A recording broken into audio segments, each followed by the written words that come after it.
Let's wrap up our discussion by organizing the four major biological macromolecules, carbohydrates, lipids, proteins, and nucleic acids, into a clear and concise table for easy comparison.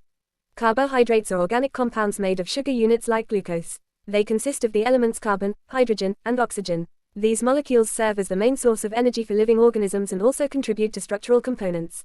Common examples include starch, glycogen, cellulose, sucrose, and glucose. Lipids, commonly known as fats and oils, are made up of a glycerol molecule bonded to 3 fatty acids. Although they contain the same elements as carbohydrates, carbon, hydrogen, and oxygen, they have a much lower proportion of oxygen. Lipids are essential for long-term energy storage and also function as protective layers, particularly in cell membranes.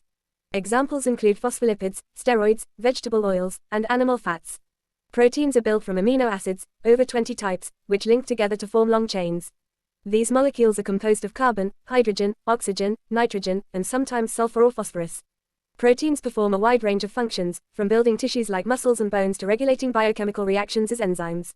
They also help with transport, immune defense, and structural support. Some examples are insulin, enzymes, hemoglobin, and muscle fibers.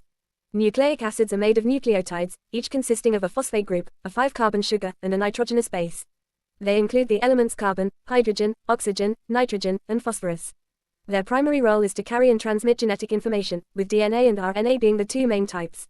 Together, these macromolecules form the foundation of all biological structure and function, each with distinct roles that sustain life.